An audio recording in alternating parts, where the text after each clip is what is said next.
Hello, Memorial basketball fans. I'm Charles Strayer. And I'm Teddy Harless. And welcome to another video here covering MHS boys and girls basketball. Let's get right down to it as both teams close in on the number one spot. Yeah, starting off with girls basketball, we had a game against River Falls and a game against New Richmond, both of which we got commanding victories in. In River Falls, they put up an early fight, but defensive adjustments turned the tide of that game pretty quickly, and we were able to pull out the victory. And then against New Richmond, who was without Marlee Covey, they really didn't stand a chance without their best player on the court. And we came into this week knowing what we had to do, and it was as simple as getting conference wins, and we most certainly did. River Falls, they've had a bit of a turnaround. They had a bit of a turnaround going into the game, bit of momentum coming into the Eagles' Nest, and the fact that we saw them at arguably their best and still took them on and took them down effectively really speaks to how well we've done in the BRC this season. It was really good to see that even though River Falls was pulling out all the stops, credit where credit's due, we were able to come out on top simply by just having our fundamentals in order and forcing some errors. And looking at the individuals, I'd like to highlight a couple of role players who might not get mentioned all the time. One of those being Marlee Ferguson, who against River Falls scored 11 points, going 50% from the three-point line. Yeah, we actually talked about her a little bit in our last video, and I think that the fact that we're bringing her up again, it shows that these underclassmen really have something to offer this program, and Marlee Ferguson, as a starter here and there, has definitely sort of adapted to fit that role well. Hoitomt, the freshman as well, speaking of underclassmen, had a nice game against New Richmond, 16 points, 4 for 6 from 3. So it's also nice to see a bit more going from the three-point line as well from those underclassmen. Definitely a promising thing to see here develop.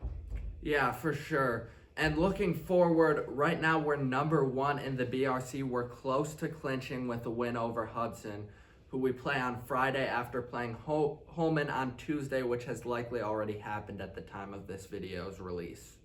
And I think some keys to victory here, we're going to keep it pretty simple because we saw a pretty simple victory over Hudson earlier in the season. Hudson coming into it, that was one of our first real tests in the conference. And of course, last year we lost both of our games to them.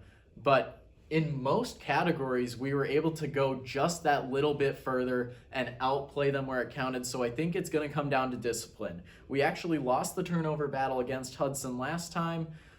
And we need to keep those fouls down as well. So I think fewer turnovers, fewer fouls, control what we can control.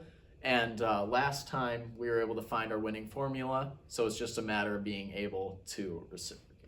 And I think what really stood out to me in that first game and what I would like to see us do again in this second game is continuing that physical play we saw against Hudson in that first game.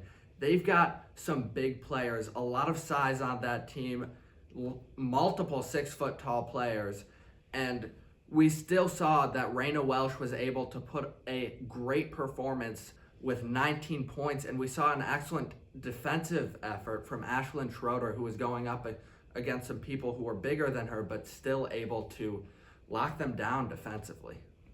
Yeah, I think with Hudson especially, it's going to come down to last time we kind of took them by surprise almost with just how ferocious we were on getting those boards, giving ourselves some second chances on the offensive side of things. So they're going to be ready for us this time. It's going to come down to taking advantage of unforced errors and forcing some errors through discipline. Yeah, and moving on to the boys now, we had a dominant week against High. Again, against High and New Richmond. Against High, we were dominant inside the paint, 62 to 16 points in the paint, including some electrifying dunks we saw, especially the inbounds alley-oop from Bryce Hedke to Wes Mboga. Beautiful stuff there. And we also won the steal battle 19-3. Against New Richmond, we continued that trend as well. In the doubleheader on Friday at New Richmond, we held Jack Charbonneau to only 4 points and 3 rebounds, which somebody of his size and shooting caliber is definitely no small feat. Defensively, we have been doing very well, particularly against those conference opponents. So it was great to have some continuity there, particularly on the offensive side of things. We were 47.1% true from the three-point line, which led to an effective field goal percentage of just shy of 60%. So we were doing an excellent job with shooting form, just keeping the screws to them, and that resulted in a multiple dozen point victory. And someone who was instrumental in that victory against New Richmond was Wes Mboga, who had 27 points, went 5 for 7 from the three-point line, 11 for 15 within the three-point line, with 3 steals and 9 rebounds. And I mean, honestly, we've been seeing that all season out of Wes Mboga. This stat line exemplifies it, I think, most concisely to a one-game standard. But he has just been excellent in all categories. Where team play is concerned, he is almost second to none, I'd say. He's a great player to watch. Like you said, having that excellent dunk, knowing exactly where to be at the right time. He is able to fill any role that the team requires of him, and that has contributed to our success in the conference for sure. Yeah, for sure. It's been great to see him playing so well. And moving on, we are still number 1 in the BRC. We could clinch that up with some important victories on Tuesday and Friday. We play River Falls on Tuesday, again, likely already happened at the time of this video's release. And we're playing Hudson on Friday, and an out-of-state team from Minnesota, Breck, on Saturday.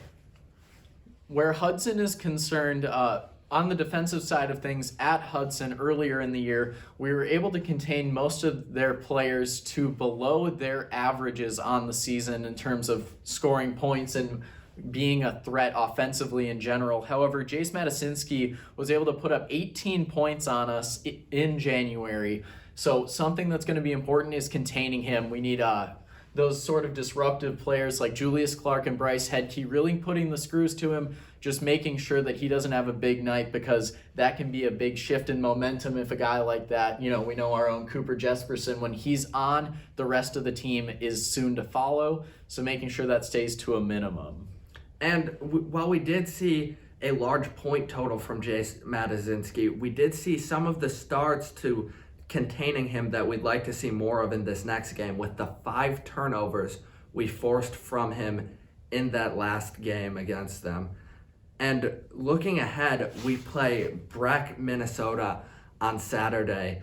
And I think that it is a very important game as far as figuring out exactly where this team stands in potential future state tournament play.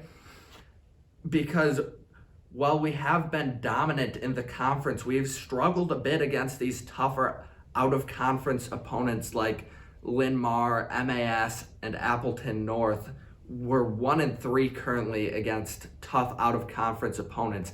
And those are the type of teams that we're going to need to beat in this state tournament. So this game is an important test for us to see if we can pull out a game against these tough opponents. And we've seen some of the building blocks of that in the game against MAS, who I believe is the number 1 ranked team in the state. But we were able to go point for point, keeping it close up until the end, but we just weren't able to pull it out in the end. And I think it's important to see if we can manage to get a victory against a tough opponent like Breck this Saturday. And something important to note about these higher caliber opponents that we've seen in every game, even those losses, we've been within striking distance for the most part. We haven't really gotten out of a game at any particular point. It's just a matter of, can we get over the hump? Can we come out victorious? We were able to do so in spectacular fashion against Stevens Point early on in the year, and that really set the tone for how well we've been doing against some familiar opponents, but especially with a team like Marshfield coming up that could definitely pose a threat. They'll be coming up not next Saturday, but the one after that. So coming up on another Wisconsin opponent that'll be of at least a comparable caliber.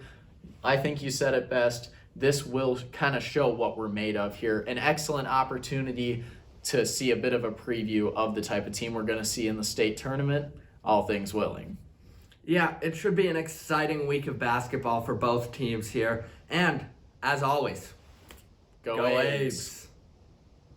Hi everybody, I'm Aidan Rickert, Eagle Eyes, Other Guy. If you're interested in more MHS sports content, be sure to check out our TikTok, Instagram, and check out some of the other videos on our YouTube channel.